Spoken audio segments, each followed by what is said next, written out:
Hello, Oh, we're everyone, and good. welcome into the B&T Sports Talk Show. I'm your boy T, and with me is none other than B, and we are here on another wonderful Sunday to discuss all the wonderful happenings in sports this week. Thank y'all for joining us.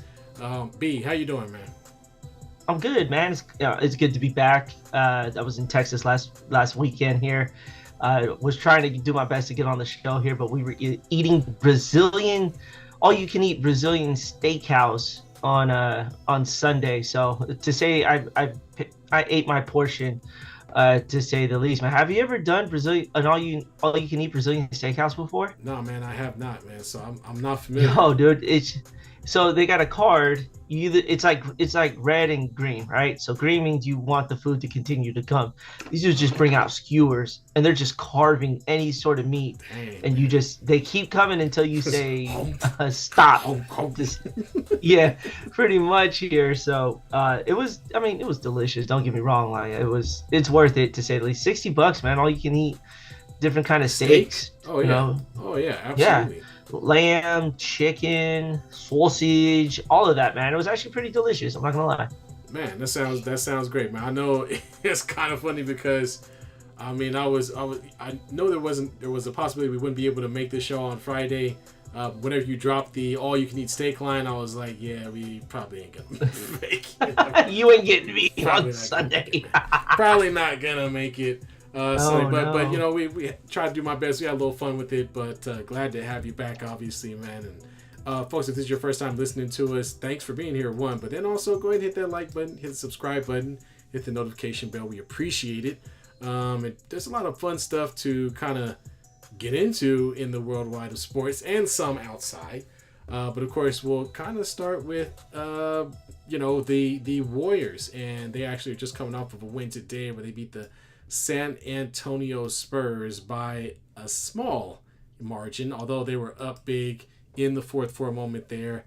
Yeah. Warriors getting the win, looking a little bit better. But the question is, with a team like the Houston Rockets coming up the rear and winning 10 games in a row, whatever it God. was, now all of a sudden the Warriors got to win every single game they play, it seems. And there's been some definitely some things going on around the locker room, or specifically, really, it's just Draymond. There's stuff going Yeah, on I was with about to say, Draymond let's Green. let's let's That's not hide around that's the bush. It's, that's it's Draymond. causing some issues. And I'll set this up for you, B. But dude, we they've been showing this online again and again and again, where Draymond Green again, first 4 minutes of the game, goes berserk, gets mad at the official, and gets ran. First 4 minutes, folks. Nothing egregious. It was a foul call. Looked like wasn't even on him, I don't think. No, it was And on Andrew Wiggins. yeah, and he just kind of, for whatever reason, kind of lost his crap. And what I remember most from it is seeing Steph Curry standing next to him, just kind of half-heartedly, not really holding him back, but just putting his hand on him, like, please just get off the court, or at least come on, let's get back to playing basketball. And Yeah. and then of Yeah. course we have the shots of Curry getting very emotional, bent over, jersey over his face, seemingly at his wits end, from what I could tell with the situation at hand. So, what was your take on all that, man, as a Warriors fan? I, I mean, look, you know me. Draymond is Draymond. So Yeah, am I shocked? No, absolutely not. But this was a new one here because generally Draymond gets kicked out and it's all because of what he has done. He had nothing to do with this. Like yeah, it was a yeah, foul. yeah, So the play we're referring to is Pablo Banchero ran into Wiggins, but Wiggins also fouled him on the way up.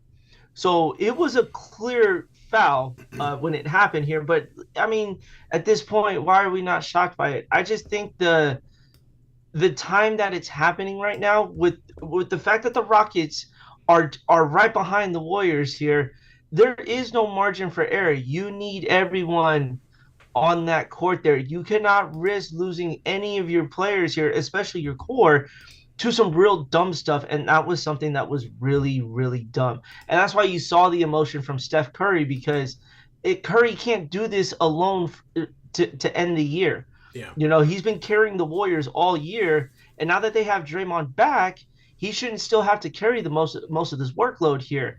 So I think that's where all that emotion was stemming from here was the fact that it was 4 minutes into the game. So it's Yeah, not like the game was able to get into a flow or anything. If the Warriors lose that game to the Magic, yeah, this conversation happens all week, but the Warriors were able to pull that out and they end up having a 4-1 road trip. But he cannot be doing this to the team here. Look, they got games coming up against Dallas, a big game coming against the Lakers, another big one against the Houston Rockets, which 2 weeks ago we would have never thought that the Rockets would even stand a chance catching either the Lakers or the Warriors. right. And now the Warriors may find themselves not even in this playing tournament, Absolutely, man. And I got to say, we've had these conversations before about what to do about Draymond, and the fact that this continued type of behavior it is who he is, but when it starts to get to the point where his antics are starting to outweigh, what he's doing on the floor is when Yep. you start to get a little upset about it. And I could see, now I'm not a Warriors fan, but from a Warriors fan perspective, I could definitely see a situation where folks are looking at this and they're starting to go, well, when we had KD on the team and we were winning championships, yeah, we could probably get away with that. But now only with a game and a half or a game lead away from being out of the playoffs entirely, where you just don't have the margin for error, and Yep. and it's just he's a very important part of the team. I don't think anybody's arguing that. I think what we are saying is that as him being an important part of the team, he has to find a way to be on the floor. And so this type of just getting whacked, just getting knocked out of the game that early in a game that they needed to win, because obviously if they dropped that game, although the Rockets lost today, they actually would have been tied.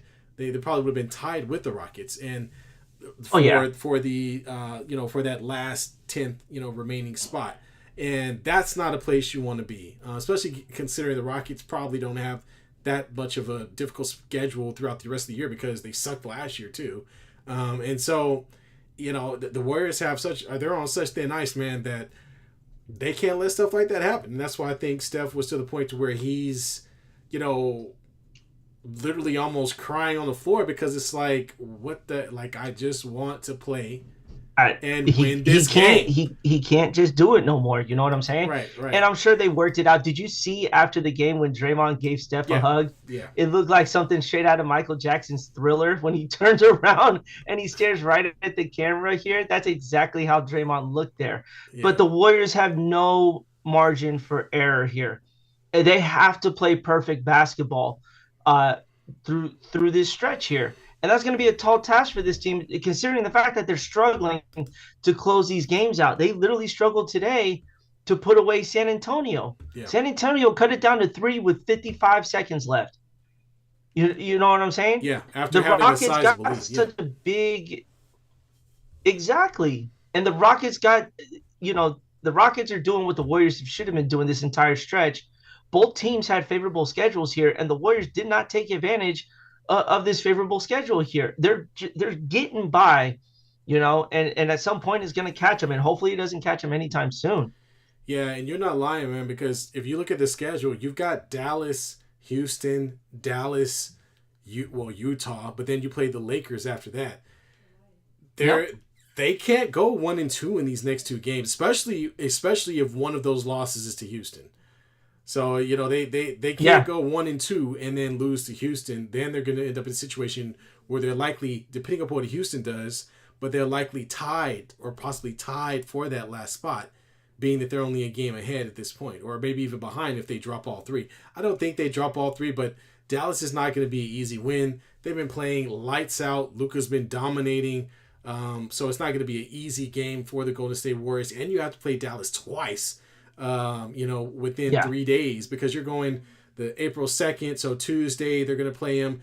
Then they're going to play Houston on the 4th, and then they're going to play a back-to-back. So they're going to play Houston, and then they're going to play Dallas on the tail end of that back-to-back on the 5th. So it's not a great scenario. And like we were talking about earlier, you're going to need Draymond to be not only available, but to be playing at his very best if they're going to get through this next 5-game stretch and still be in that spot, Yeah. if or higher.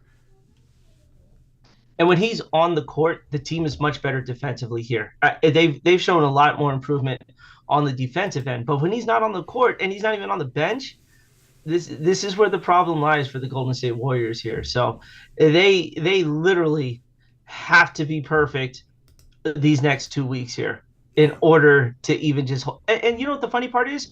Both of our teams are within 2 to 3 games of getting out of that 9-10 matchup. That's how still Yep. close these guys are. The Warriors did not take advantage of that opportunity here, you know. And even when the Kings and the Suns were losing games, they still didn't take advantage of that situation there. So Right. they just got to find a way to get it done. But Draymond, man, you got to find a way to stay on the court because if you don't, this is going to be, you can't sit there and keep practicing that. Oh well, this is the most important season of my life, but you're getting kicked out for some of the dumbest things in this season Yeah. here. And It just drives me nuts, man. he's lucky he didn't get the one. I believe it was against the Hawks. Was it the Hawks where he kind of had that weird hook around, Yeah, Draymond like swing yeah. around the shoulder thing and knocked the guy all the way over to the ground. So it's just he's starting to get back to his old antics, and it's just not the time for that. He like for instance, there is no situation where he can get a technical or suspension in these last 2 weeks. Like he has to be available and playing at his best. Absolutely. And so hopefully Draymond gets the memo. I know they hugged and all that after the game against the Magic, but if they had lost that game, I can promise you there wouldn't have been hugs. Oh It no. definitely would have been a bigger story, like as you said. And so, man, I think your man got to get it together, man. But one thing I want to ask is, how do you feel about their playoff hopes? Because we're on this is the final stretch. You've only got 2 or 3 more weeks of basketball. You only got about Yep. 6 or 7, 8 more games, whatever it is. Are they going to Are they going to make the playoffs? One. Number two, are they going to be in that 10th seed? Or are they going to get up to the ninth? I honestly, they're probably stuck in that 10th seed there. And to be honest, I'm still positive about their chances. And the only reason why most of the games that they have to end the season are on the road. Mm-hmm. And they've been playing some really good basketball on the road. They've already doubled their wins from last year.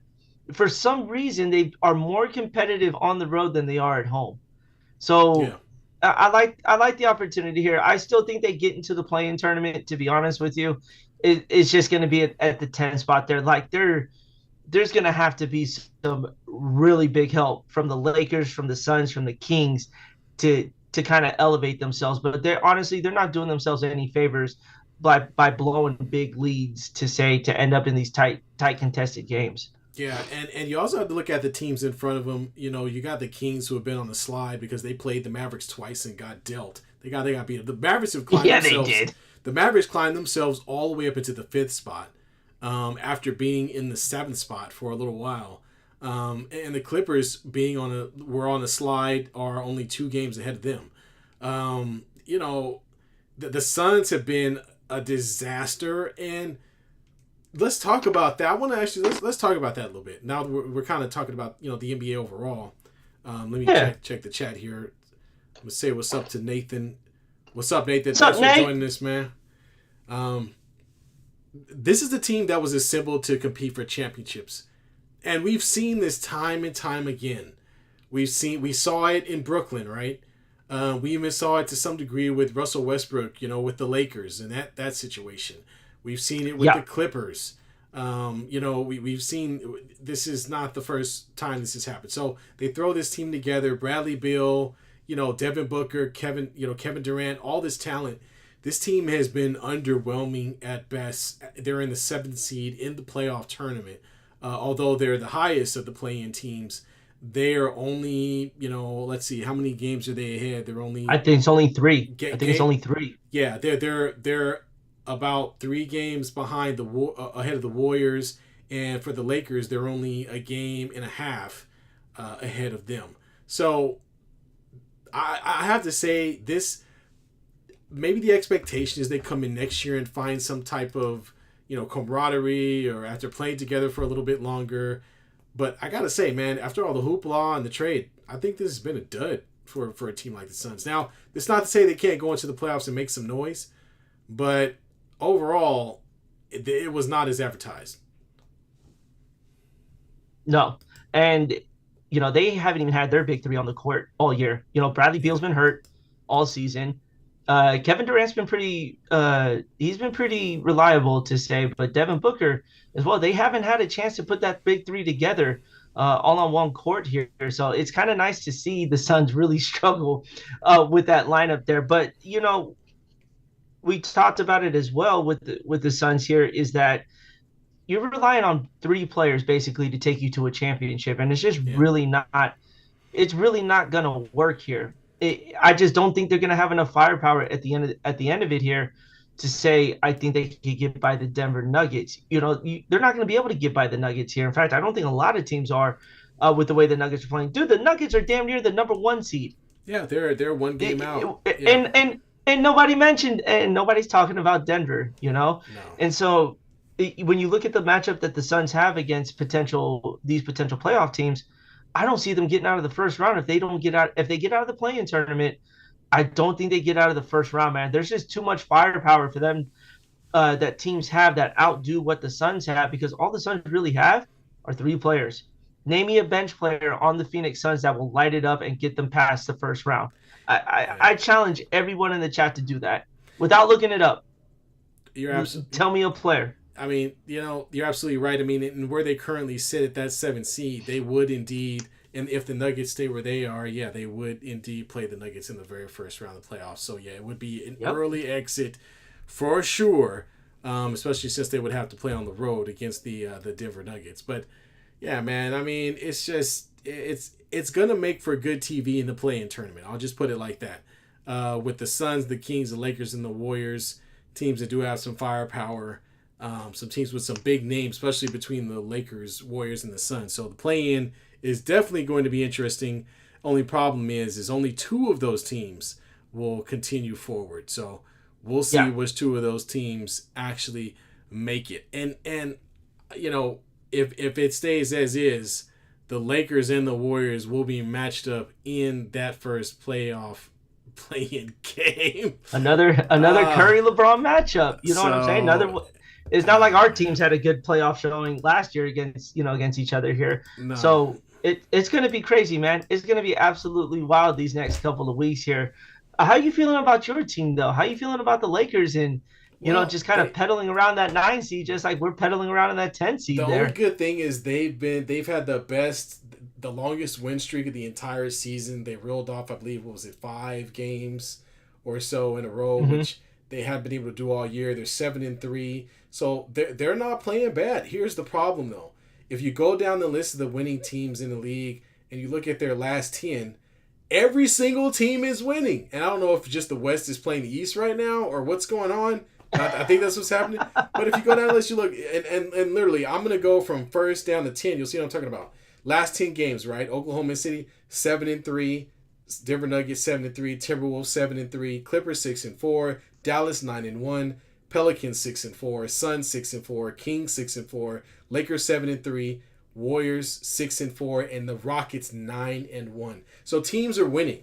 I think that's the problem. I think the Lakers are playing a little bit better. They're starting to get a little bit of a stride. But the problem is none of these other teams are really losing. At least not at a rate that's going to allow the Lakers to catch up. Now, that being said, the Kings are only one game ahead of us. But the problem is they have the tiebreaker against us if we tied records with them, and then the Phoenix Suns are also a game and a half, so it's within reach, but it really depends on how well the Suns and the Kings play going forward. And to be honest with you, I mean, if you look at the Lakers schedule, it's pretty favorable. I mean, they've got the Raptors on Tuesday, they got the Wizards Wednesday. The Cavs is going to be maybe a tough matchup, but they're back at home. They got the Timberwolves at home. Then they got the Warriors at home. Then they go and they play the Memphis Grizzlies. And it looks like they round out. Hey, you can't sleep on the Grizzlies either, because they'll turn around and beat a team. Well, we beat them once. Quickly here. And then at the very end of the season, we play the Pelicans in New Orleans. So we've got a couple of hard matchups between the Pelicans, the Timberwolves, and the Warriors, Cavs too. But Yeah. I think it's favorable. I think they can win the next few games in a row. They already beat the Nets. They got the Raptors and Wizards coming up, and then they go back home against the Cavs. So I like the schedule as it sticks. They've got, like I said, their main they have to beat the Warriors. I think that's the most important game. Just because you have to be able to Well, you have to be yeah. able to create that distance between you and the 10th seed so that you can get into the playoff, play in, and play a home game. That's really what it comes down to. Yeah, and you want that home game here, but honestly, if the Warriors are on the road, I'm not, like I said, I'm not mad at it. Yeah. Um, and here's a funny topic I want to talk about here because I've seen it pop up too many times. With LeBron leaving the bench like with 6 seconds, why is that a big deal? I don't see why it's a big deal. They were getting blown out. He's not in the game. He's walking off the court. I mean, is it? Am I the only one who's like just not reading it as a big deal? What do you think about that? I mean, considering it's your guy on your team, is it a big deal to talk about with LeBron walking off the bench? Well, I mean, as a Laker fan, I don't really care as long as they win games. So we're kind of in a place where we need to win every game. I know LeBron, kind of irks people a little bit. He's very polarizing. So I can understand why anything he does, people are going to point to and say, God, well, why is he doing that? And that's not what you should be doing, and yada, yada, yada. But I really don't care. I think at the end of the day, I just want LeBron James to not turn the ball over and to be aggressive where he can. He did show that today in the game against the Nets where he was a monster from three, scored 40 points, and I believe shot, was it 90% from the 3-point line? So something ridiculous Yeah. like that. So I just need him to keep playing like he's been playing. So if he's in street clothes and he wants to walk, I mean, if that's what we're talking about, and he wants to walk around and talk to people, or coming off the bench, or gets up off the bench, or goes to the back, or goes to the locker room. I don't care. I really don't. Joel Embiid ate a whole cheeseburger on the sideline, folks. I mean, why are we? That was at the beginning of the season.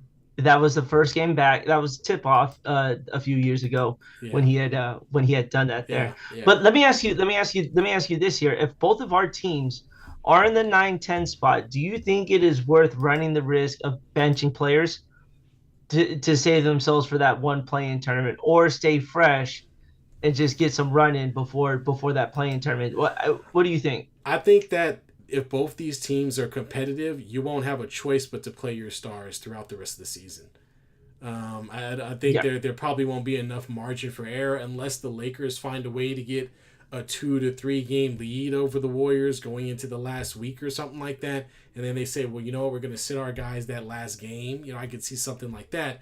But from what I've seen, the Lakers have been up and down. They have some convincing wins against teams, and then they turn around and they cough up some bad wins where it's like, well, what the heck just happened? So the Lakers have been so inconsistent, and they're probably one of the worst defensive teams in the league right now on top of that. And so any team that can score has an opportunity to beat them. So that being said, yeah, they got to keep guys in the game. I don't see a situation where they could just be like, oh, we're going to because they're going to have the Warriors on their heels the rest of the season, and the other teams that are in front of them aren't losing at a clip great enough for them to leapfrog anybody. So yeah, I think they're going to have to continue to play folks throughout the rest of the season just to keep pace. Yeah, I agree with that there. The Warriors said they can't afford benching players, No. especially when we're trying to just hold on to the 10th seed. Right. The 10th seed of crying out loud, man. Jeez. Right, exactly. I still, it's hard to believe that both of our teams are sitting in the 9-10 spot. You know what I'm saying? Like, is it that change of time with the young teams and, everybody kind of stepping it up? It's hard to fathom that this is where we're at with the league now.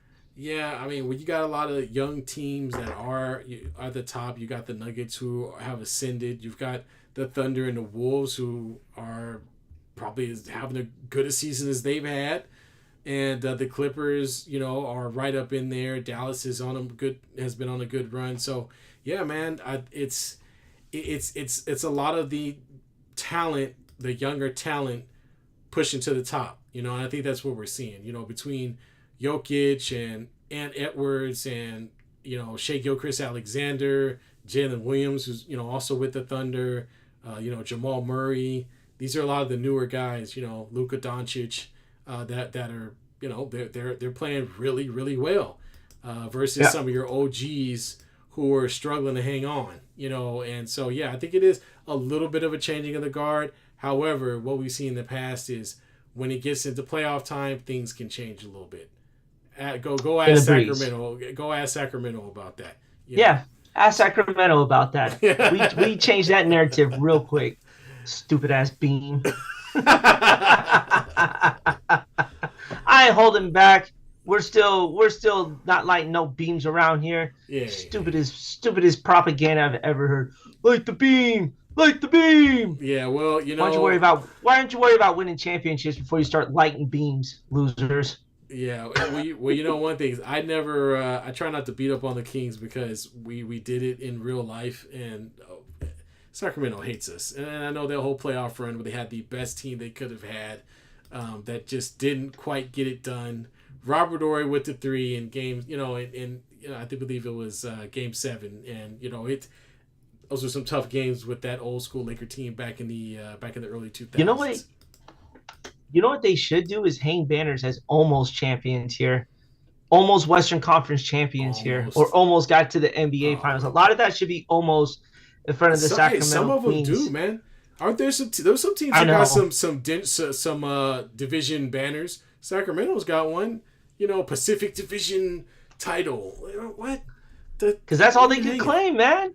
That's all they could claim. Man, it's sad, man. It's really sad. What's sad is Paul McCartney's got his own banner inside of that stadium there. I'm still going to rip the Kings for that, man. That's ridiculous. Hey, come on, man.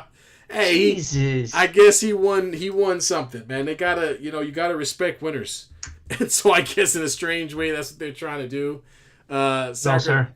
Look, man, we'll see it again this year. The Sacramento Kings look a lot more like the team that we're accustomed to, although Sabonis has been on a tear, but they still are not a very good defensive team. I believe Malik Monk is facing some injury concern right now, and so they're a team that is also in trouble if they somehow duck off 2 games or lose 2 games in a row. Then it gives my Lakers and your Warriors an opportunity to kind of propel themselves forward. So I hope they do. It's tight, man. I don't know what's gonna. I'm rooting for my Lakers to stay in that 9th spot. I would love to say that they're gonna leapfrog into the 7th because that would be awesome. But the truth of the matter is, these other teams are so good. Even though we're talking crap about the Suns, they're 43-31. You know what I mean? If you were 43-31 in the East, you'd be in the 5th or 4th seed right now. That's wild. That's wild, man. The Celtics beat the East so bad. The Celtics are 58-16. 58-16. The next team behind them is 47-27. They have an 11-game lead. They literally could rest everyone. They could take the rest of the season and still have the number 1 seed locked up. Like that's so crazy, man. It's crazy. So just to show you how competitive the West has been, but in reality, in comparison to the East, you could take a lot of these records, put them into the Milwaukee Bucks and the Los Angeles Clippers that have the same record. Only problem is the Bucks are 2nd and the Clippers are 4th. So again, it's very competitive. I see the Lakers staying where they are in the 9th seed. I'd love to see the Suns and Kings drop off a few more games, but I just don't trust my Lakers to continue winning back-to-back games. They're so inconsistent. So we'll see how it goes, man. Yeah, absolutely, man. What we got next? Let's talk about the NFL is updating how we are going to handle kickoffs.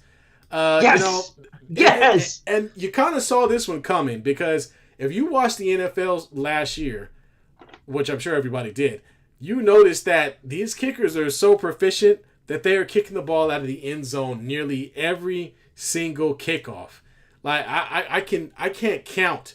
You could probably count on your hand watching an NFL game how many kickoffs landed inside None of them landed inside the end zone or outside of the end Yeah. zone.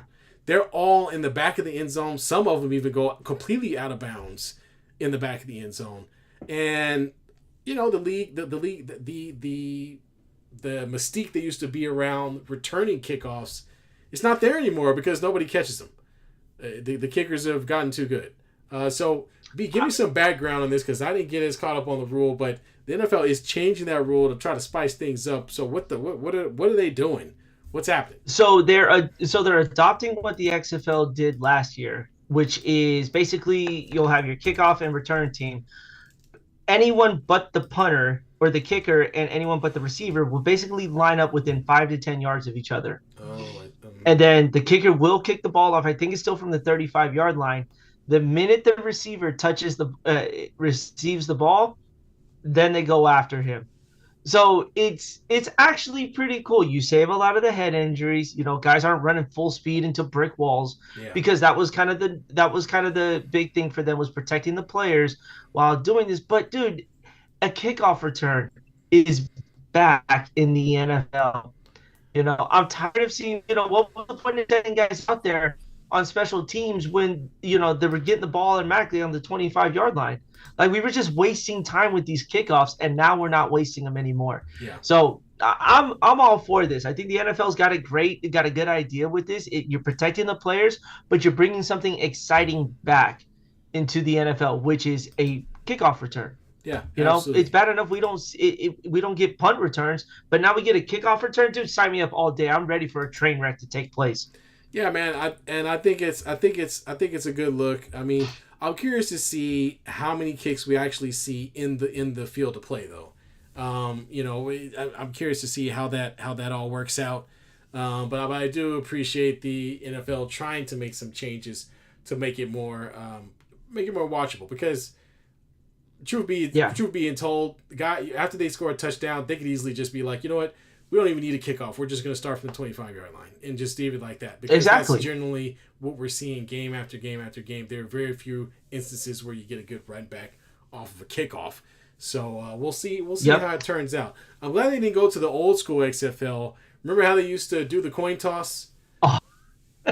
To determine who would receive. It was basically just a suicide mission to go after the ball. Yes, two guys players were getting hurt before the game even started. Absolutely, guys getting completely scraped before the game starts, running head first, chasing after a ball right down the middle. Yeah, from about probably about 20 yards out in each direction, and bam, it was separated shoulders. Yeah, it was chaos, man. It was bad. But remember, the XFL also gave the NFL Skyview Cam.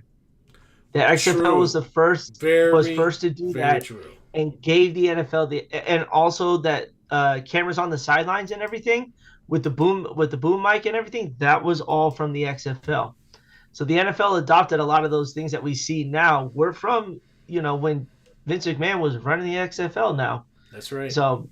They got some good ideas to say here, but this is going to be really good for the NFL. And then on top of that, they have to announce when they do an onside kick. So you can't just do one on surprise anymore. You have to announce that you're doing an onside. Otherwise, the receiving team is never going to have a chance to get the ball. Yeah, absolutely. Well, I'll be looking forward to that. We'll see how that plays out as we get into the new NFL season.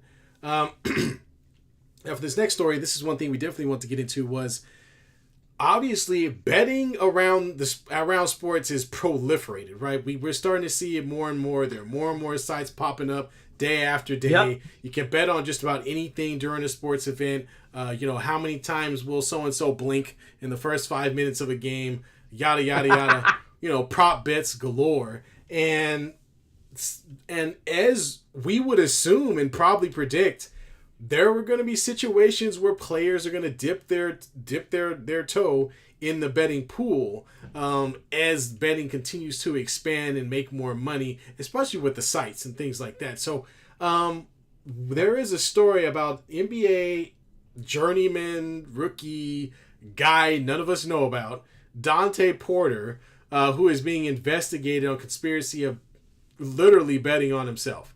So what my man was doing was taking prop bets on himself for over-unders on rebounds, points, stuff like that.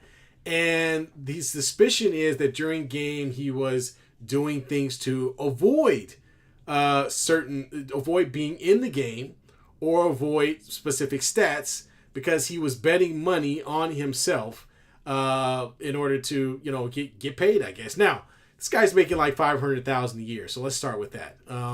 So the little extra money he's looking for, I don't know what the deal is, if it's just being greedy or what, but I saw some video. Did you see? I saw some video of it, and at one point they show where this dude comes out of the game with what looks to be a pretend injury because he had 3 rebounds in the first half, I think, and his over under was like 3.5. So he was trying to play, telling other people to play the under, and then he then proceeded to have some type of injury which kept him from playing the rest of the game. But they also showed some other video stuff too. But this is crazy, man. I mean, you knew it was coming. You know it was coming. If I could take prop bets on myself, my over under on rebounds is 7, and I know how many rebounds I have, then I could easily manipulate the system and make it so that, hey, you know what? I'm only gonna get 3 today, or 4, or whatever. I'm gonna bat the ball in the air instead of catching it. Whatever you want to do.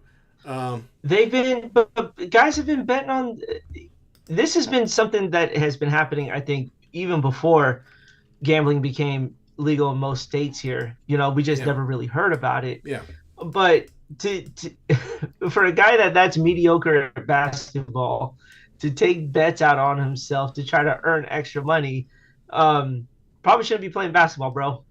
Like, if you're that bad where you have to sit there and bet on yourself and just fake all sorts of stuff, like, you don't think the coaches are catching on to something like that? The players? And for God's sakes, there's cameras all over the place. There's information everywhere, so you're gonna get caught somehow, some way. You know what I'm saying? Right. And the fact that he's under investigation because all of a sudden he's got extra money coming through his pocket, and you don't know how that's happening. But let me tell you how it's happening here. So dude, this is just ridiculous, man. Like, there's no way of controlling it either. Yeah.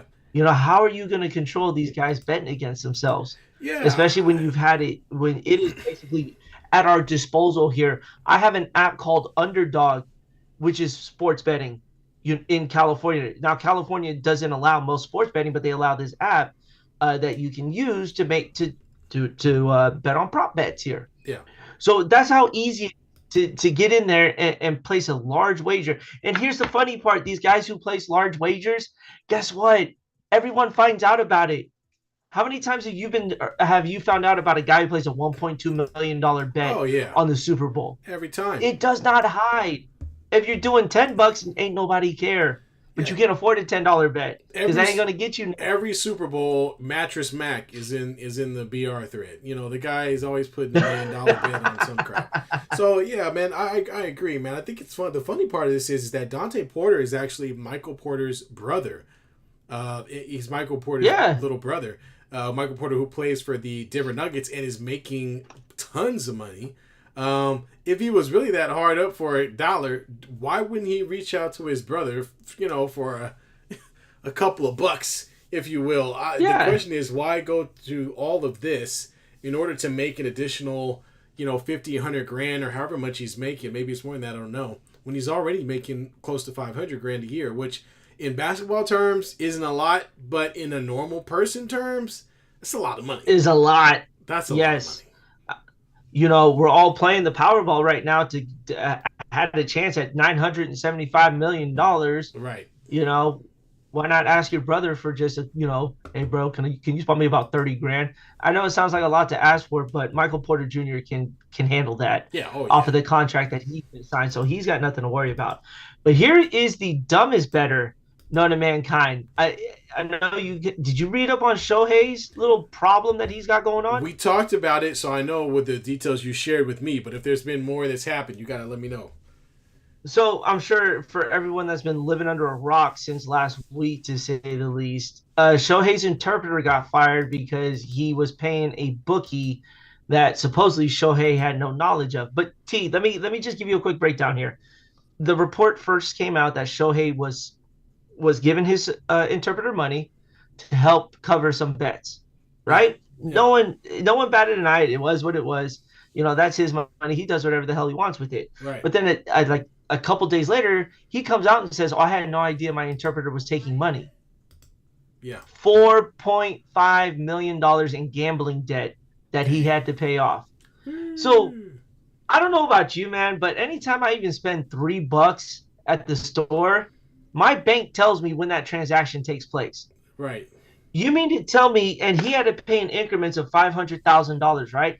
You mean to tell me you don't know when $500,000 is missing out of your bank account? You Yeah, gotta man. be, you gotta be, So you gotta be playing extra stupid to deny that.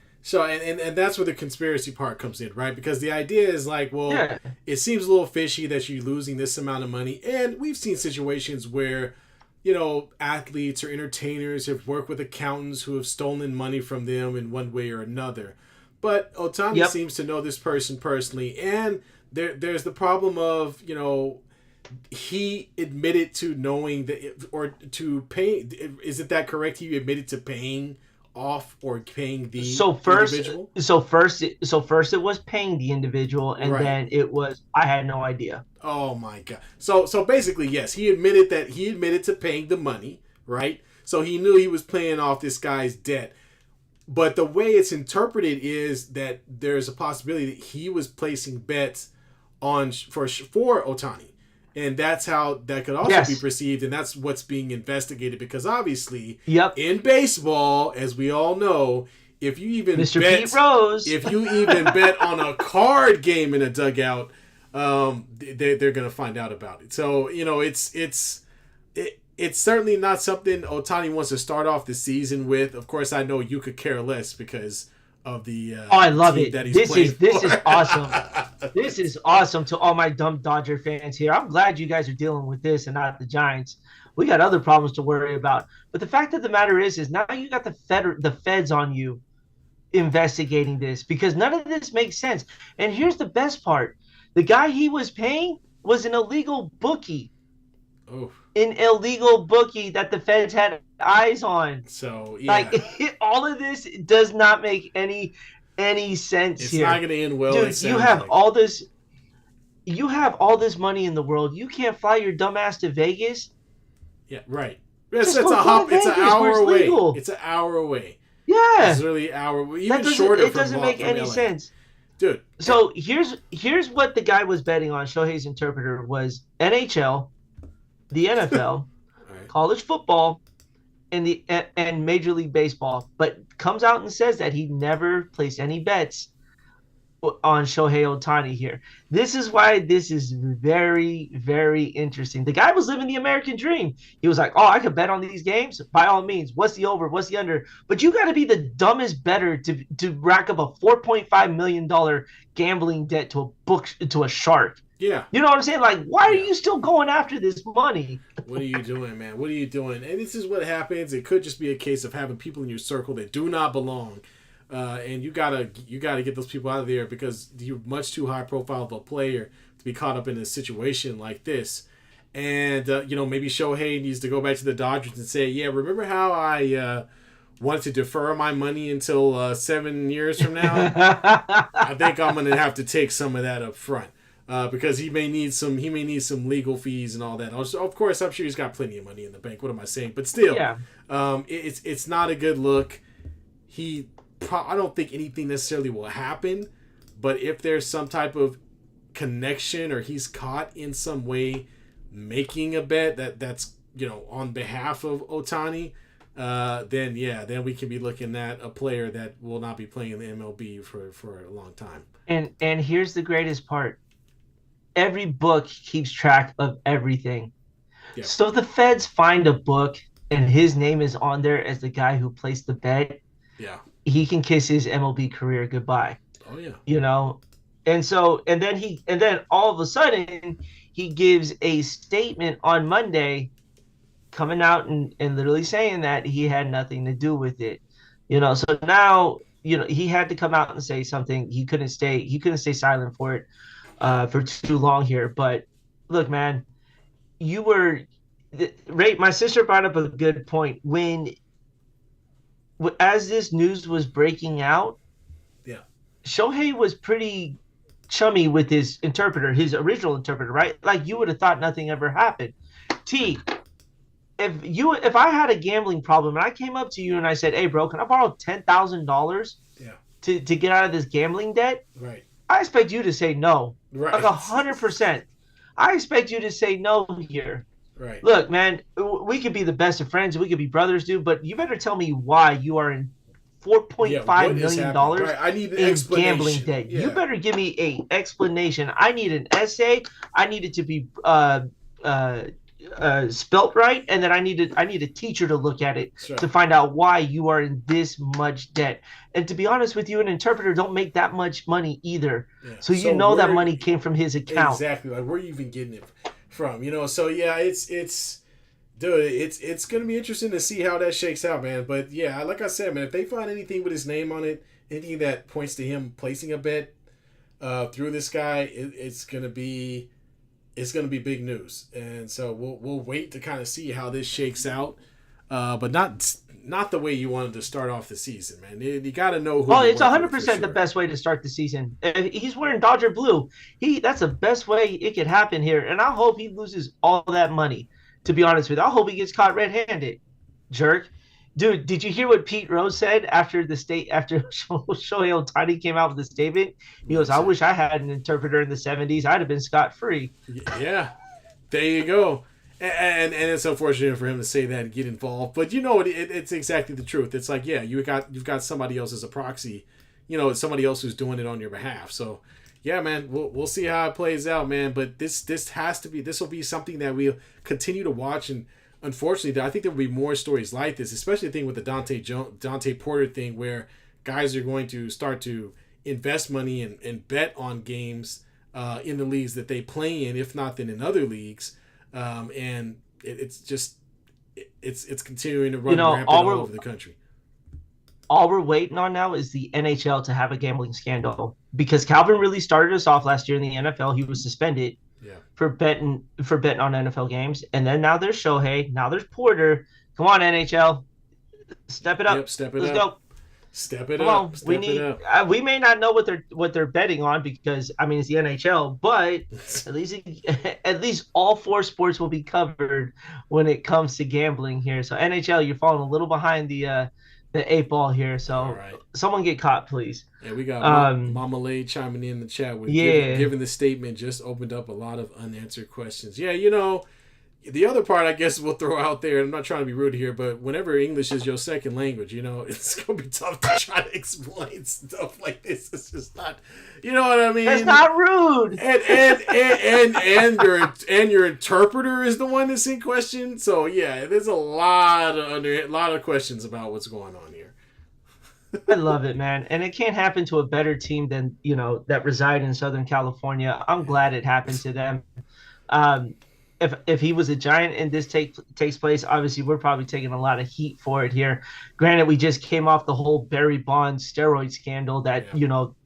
was around the team for so long, and then there's this here. So I'm glad it's happening to the Dodgers. You guys deserve every bit of this bad luck headed your way here. Yeah. All this negative publicity, So, it's amazing, man. I love it, dude. I'm happy for it. Well, Um, why don't we talk about your team? oh, the Giants. Yeah. Oh, dude, I'm so happy. I finally get to talk a little bit of baseball right now. And here's the reason why is they went out and spent money. I've been critical of their GM all year, Farhan, for having over $300 million and not doing anything with it. I'm like, dude, put me in your position. That shit would have been gone. It shit would have been gone in about 6 hours.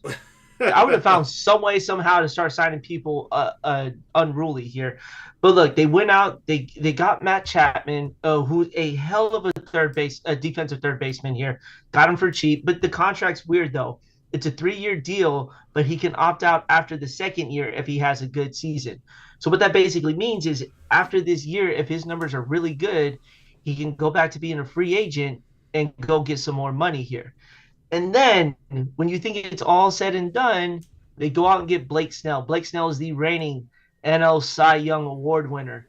for a 2-year deal, but he can opt out after the first year if he has another good season to go seek more money.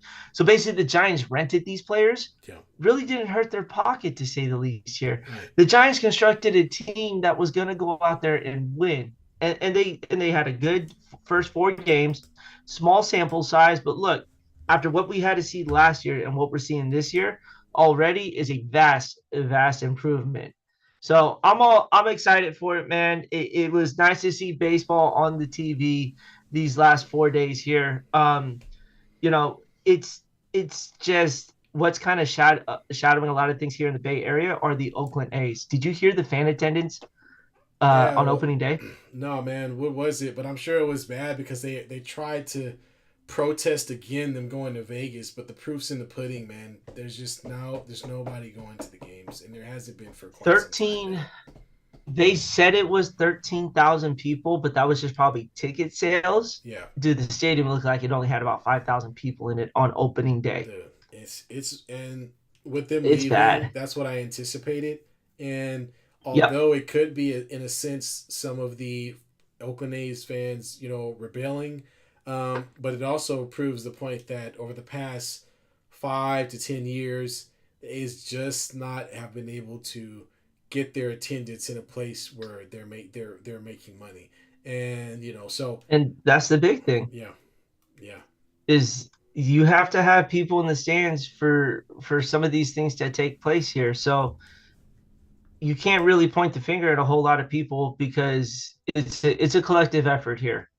From MLB to the owners of the Athletics and then to the fans of the Athletics as well. The more you don't show up to these games, the more you give every single right for the A's to want to leave Oakland. They need people in the stands. Now, I get it. The product is bad. It is.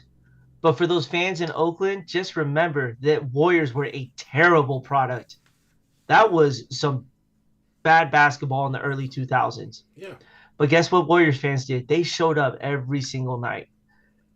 Oracle was always sold out, no matter what the team's record was, because they loved their team. And I'm not saying that A's fans don't love their team. They really do. But the fact of the matter is you still need to show up to these games because every time there is a 2,000 attendance, you're taking that next step forward to getting out of Oakland. Because owners are like, I'm not playing in front of this. I get it. The stadium sucks. You've been there for Raider games. I've been there for some baseball games. That is not high on anyone's destination to go watch an event there. But if your team wins, it's well worth it here. There's a nostalgia behind it. Yeah, absolutely. And we got Nate chiming in with my poor A's finally got a W. Chapman is the man at SF. We miss him in Oakland. Still have his jersey. And that's the funny part. Matt Chapman broke MLB in an A's uniform. Yeah. A lot of the players that are often having some really good careers all started as A's players, and the fact of the matter is that the A's can't afford them because they don't have any revenue coming in. You know what I'm saying? Right. So it's tough to see this happen to the A's here, but you gotta show up to the stadium, man. No matter what, if that means showing up and yelling "sell the team," guess what? There's fans in this attendance here. You gotta at least get to the stadium here. I mean, when they showed the aerial view, there were more people outside of the stadium than there were inside the stadium watching the game. You know what I'm saying? Right. It's crazy. Yeah.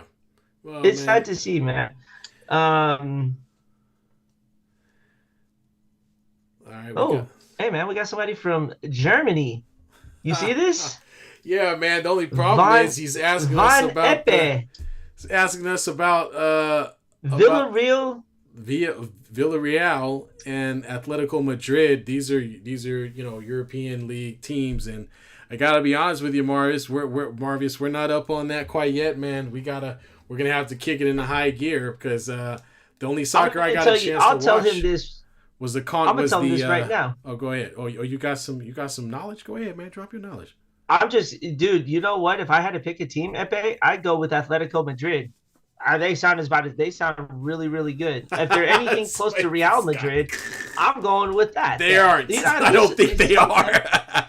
I don't think they are. But they got Madrid in their name. Well, So I mean, yeah, okay, I guess. The only soccer I watched the USA beat Mexico in the CONCACAF final a couple of nights ago. But yeah, but other than that, man, I got to keep up with soccer, man.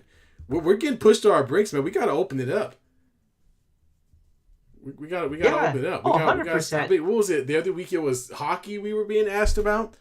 Now soccer. We were asked about hockey here. Now soccer here. Yeah, I gotta step my game up. Wish I had, and then Nathan comes back. Wish I had a box. Diehard A's fan. I'd love to talk with you boys. Hey man, we could talk baseball all day. And by the way, this is Cookie Boy Breaks, who we had on, to talk some sports cards here. Hey, I've been catching some of your breaks here, man. You've been pulling some fire here. He just pulled a Jordan Love. I think it was an RPA, right? Correct me if I'm wrong, but I believe it was a Jordan Love rookie patch auto here. So if anyone needs any sports cards and wants to get into some breaks, head over to Cookie Boy Breaks on TikTok. Running some great deals on some fire product here. It's a lot of fun. Go check him out. You know what? We should probably have him back on the show. Talk some more sports cards. Absolutely. I think we should do it. Absolutely. Yeah, man. Hey, man, it's as good a time as any to invest in something that's going to, make you maybe flip a couple of dollars for you. We already talked about betting. That doesn't seem to be going well for anybody. So why not get into cards? It's not going well for two people. For you and I mean, we ain't losing no money over this. I'll tell you that. Well, we're not betting, though. I'm saying, but, maybe you need to get with Cookie Boy Breaks and, maybe invest in sports that way as opposed to investing in prop bets for players that nobody wants to see, like Dante Porter, which I find very interesting. We're gonna have so much fun with this, man. All right, so here we go. So the next topic, and this one's gonna be the offbeat topic of the day. So this is not about sports. This is about the question of did he do it? Did what? Yes, yes, he did. I'm just gonna come out and say it. Yes, he did. But let everybody else know why we're talking about this. All right. So first off, if you haven't heard already, one of Diddy's homes, I think a few actually, but one of his homes for sure was raided by the FBI, who apparently have been watching Diddy and keeping tabs on him. He is under fire for the possibility of being involved in a sex trafficking rink. Apparently, there's been some talk about, bus loads or not bus loads, but folks being dropped off at these mansions at 2 a.m. and 3 a.m. and the what is coming into question is what these folks look like, who they are, and the age of some of the people involved in this. And so it's starting to look like there is an overall case against Puff Daddy and includes some of his other folks that he knows, even Pastor T.D. Jakes, who has been a mega church pastor for quite some time, is also being named as a part of this, or it might be a part of this. So we're getting into some real sticky Epstein type stuff going on right now. I'd be afraid to put sticky in the same conversation with Epstein and P. Diddy. Okay? But let's start here. If you remember, there was always this rumor mill around hip hop about the quote unquote P. Diddy parties, right? This is the first time we've heard about that. Right, we've heard about that from some time back. Usher was actually, as a young kid, was being handled by P. Diddy.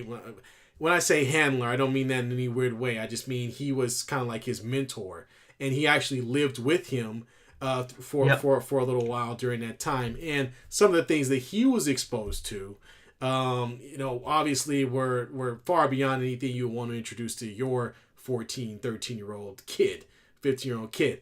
And so now we start to see all this stuff start to come out about, what's going on in those back rooms, and the fact that this is not something that's just applicable to P. Diddy, but applicable to Hollywood in general, with the sort of gatekeeper type mentality or cultish whatever is going on there, where you have to do something strange for a little change.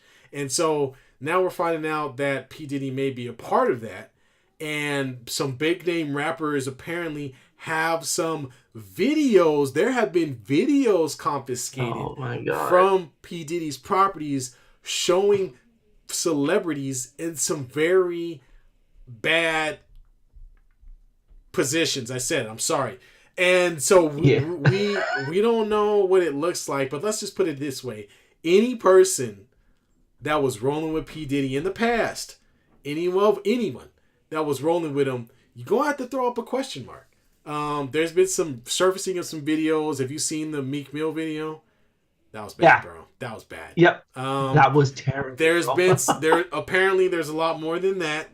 And so, it's my man is really looking like the Joker right now. I mean, he has just been chaotically running through everyone, no matter what they look like or what their gender is. It don't matter.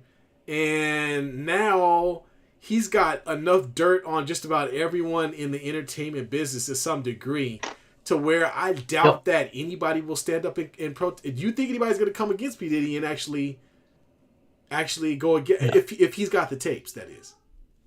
No, nobody is, man. This is some Jeff Epstein stuff right here, man. Like, and the worst part is like, wait until that list comes out of everyone involved with P. Diddy's parties here. You know what the funny part is some of the music videos that he made like in the late 90s and early 2000s all came into, the truth here when his house got raided and he was running and he ran to the airport to get on his private jet to get away. He made a music video where he was doing the exact same thing. It's so he called out his own demise there. He knew what was going to happen. Dude, when we tell you that this is just a wild story, like, this is just absolutely crazy that P. Diddy, like, all of this got exposed. You know what I'm saying? And Glenn B brings up a good point. He goes, P. Diddy did Justin Bieber. So he was so much like Usher. This is another person who was somewhat in, he was handling per se, or was, living with him or whatever type of weird relationship was going on. So all I got to say, Usher, you need to get on the phone with your lawyer immediately, because if you don't, it sounds like away. Yo smooth talk might get, your whole man card might get revoked, and you will not be singing to women anymore. Because for real, because it from what it sounds like, man, it sounds like some dudes have been courted. Well, shall we say? I don't know if you see the interview with 50 Cent where he was saying that P. Diddy approached him, asking to take him to go shopping, and so my man's a predator. My man's a bona fide predator out here in these streets, and you really gotta watch out, man. Oh, and if you want to know how crazy P. Diddy is, go look up P. Diddy when he dressed up as the Joker for Halloween. Go look that up. Yeah, I think that's when a lot of it started, because he was never really known for doing stuff like that. No, and then he really tried to play. I was like, wait, who is that? Really tried to play the Joker on the street. You know what I'm saying? Like, he really took that role a little too serious, to say the least here. But dude, I don't know about you, but I'm really anxious and kind of nervous to see who's on this list. Imagine all the celebrities that get called out on this, man, and you are in But the bad part is, trouble. It's gonna be a bunch of rappers, dude. Think about that for a minute. Yeah. All dudes on tape talking about F this, F you, and da-da-da, I'm gangster, yada, yada, yada. I can't even listen to Dreams and Nightmares from Meek Mill no more. After seeing that video, I can't even listen to it no more. I'm like, no, man, I'm done, bruh. Not listening to that. I've never been a fan of P. Diddy. I'm more of a West Coast rapper kind of guy. I'm not saying I got any beef against East Coast rap, but you grew up on the West Coast. It's kind of like, this is what you rock with here. Yeah. You know what the funny part is just, it makes the Tupac drama about what he said about Diddy and Biggie become real. Yeah. It makes it become so much more real now. And Nate brings it up. He goes, I think he was responsible for Biggie and Tupac. Well, 100%. He was responsible for Biggie's career, most definitely. But Tupac was that. I don't remember Tupac. I don't think Tupac was ever with Bad Boy. I do remember Tupac being with Suge Knight and Death Row Records. And And at the time, those two were beefing. So yeah. So I think that you had two sides of it.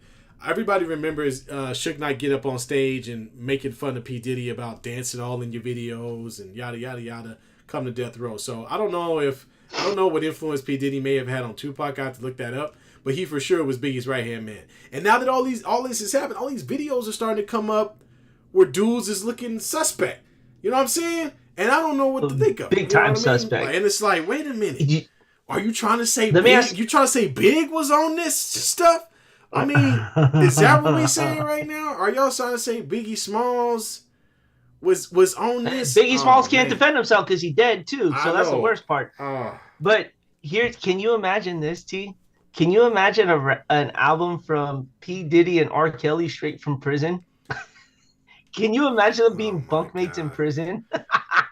You know what? As much as that would be funny, I don't even think R. Kelly get down like that. And that might be a weird thing to even say. But I don't think that's the way he was rolling with it. He just had a problem with age. I think age was his problem. But it sounded though. It sounded like P. Diddy was all over the place. And oh man, I'm saying, man, this is wild. This mess is gonna mess up all the early 2000s or late 90s rap. You know what I mean? You got Mace already, because Mace and Cameron do that thing, right? The little podcast. Mace already up there like, yo, yeah, I found the Lord by then. I wasn't, I was a preacher. Yeah, he wasn't messing around. He left he rap. Was not messing around. Rap. He left rap for a while. And so now maybe you see him, hey, maybe that's why he left rap. Some weird stuff going on in the background whenever the door is closed, man. And so this is, for a guy who's been this prominent in entertainment for so long, dated J-Lo for a while and all this other stuff. It goes to show you, man, it doesn't matter who you, it's not about money. It's not about how much money you make. It's not about being famous. Yeah. It's about who you are as a human being. Do you have any morals? What kind of person are you? Because at the end of the day, man, a lot of these people are garbage, man. They're hot. This is wild, man. Hot garbage. This is wild. We got Glenn B. Glenn B in with Mr. Criminal fan here. All right. I'm not sure who you know who Mr. Criminal. I don't know who Mr. Criminal is. Yeah. Hey, before we sign off here, tomorrow night we get Caitlin Clark versus Angel Reese. Yeah. And Angel Reese going against each other here. The face of women's basketball right now, WNBA college basketball here. You're going to get a sold-out arena for women's college basketball. They are going to be the what helps this movement here. And I don't know about you, but women's basketball is starting to get a little popular here, which is great. Dude. Which is great for them because we've been very critical of the way that they promoted their product here. And they better do well with this game tomorrow. Because this can carry over to the WNBA because both players are going into the draft next year. Yeah. So you need to capitalize on this game tomorrow. So I'm actually looking forward to the game. I will be watching it, just based off of their history from last year. So all y'all, please check this game out, man. This is going to be a firework kind of game. I'm actually looking forward to watching it. Yeah, well, let's put it this way: how many more years of eligibility do they have? Do they still have one more year? Or are they? I think they still have one, but I think they're both declaring for the WNBA. They should stay. They should stay for one more year because they'll make more money on NIL money than they ever will playing. You're probably right. Yeah. Let's not forget, folks. The highest paid WNBA player is making about $250,000 to $300,000 a year. I'm sure the NIL number for Angel Reese or Caitlin Clark is probably above $1 million. Yeah. So 100%. Yeah, man. And then Cookie Boy Breaks firing right back, and he was responsible for the reason why he's not with us. Oh man, he's referring to Biggie and Tupac. Yeah, I know exactly what he's talking about. You know what? He's not wrong. He could be right. Cookie Boy, make sure you get that over to the feds. I'm sure they need everything on P. Diddy, so let it be known. All the skeletons about to come out the closet. I saw a joke on the internet where they were saying if P. Diddy get caught, he gonna sing like a canary. Everybody's gonna get caught. Everybody gonna get caught. Oh my god. Oh man. All right. Hey, before we sign off, real quick, what you got? Look at this. Great. Awesome. Yeah, we going for it. That's we great. get the Giants and Dodgers tomorrow night. I cannot wait. Beat LA. I would really love to say what I would want to say, but I'm not trying to get us banned off of this show here. But it rhymes with truck multiple times here. So beat LA tomorrow. Let's go Giants, man. I am super excited for this matchup here. I hope they shove all $1.2 billion they spent in the offseason so far down their throats, they all choke on it sitting in the stands along with their Dodger dogs. Let's go, Giants. Let's get it. All right. You gotta calm down, B. You gotta calm down. No. Man. You gotta calm down, man. This is NorCal versus SoCal here. This is orange and black versus doo-doo blue and ugly blue. White here, to say the least. Blue. Yeah, really? Doo-doo blue. Really? All right. Okay. Dodgers suck, smell like poo. That's how I'm ending the show. I love it. Blue. Gotcha. All right. Well, on that note, we are going to head out. We appreciate y'all joining us. Thank you so much. I'm gonna shout out Mama Lay, Nate, Cookie Boy Breaks. Thanks for joining us. Glenn B, man, thanks for getting into the chat. Hit a like on the video, subscribe to us, man. And let's see who else. We can't forget about our guy in Germany, man. That's right. Marvius. We can't forget about Germany. Ron Ape. Hopefully I'm saying your name right, man. We appreciate it. We're gonna have to get into. I'm gonna start watching some Euro League so I know who's doing what, so we can start getting you the content that you need. We still got to get into hockey too. It's like we're behind on two sports now, B. I don't know how we're gonna. Hey, you know what? Because he brought up Atletico Madrid, I'm rooting for them for the rest of the year. I'm watching. I'm gonna take the other team then. What's the other team? Let's do it. Let's do it. Real. I got Villa Real. Atletico Madrid. Send me a jersey, please. Let's go. Send it over. So we gotta look at it. We gotta look at it, and then we can have. You know what? We can cover that. We'll come back to that on Friday. See who won. Yeah. Oh, Shohei, if you got nothing to do on Friday, we have Pick 'em Dummies. Your new translator, could maybe get some tips on us.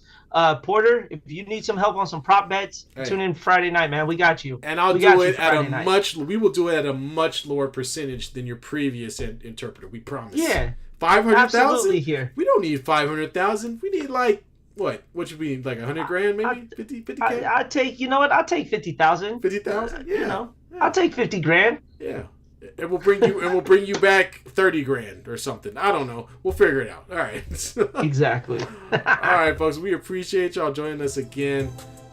Stay tuned for our show on Friday. I know we didn't do our show last Friday, but we're gonna try to get that going again and pick against the get our bets for the NBA against the spread, and we'll try to see if we can include some other sports while we're at it. So we appreciate y'all's time. Y'all have a great Easter Sunday, Resurrection Sunday, however you're calling it. Enjoy it. Enjoy your family, and peace. Peace.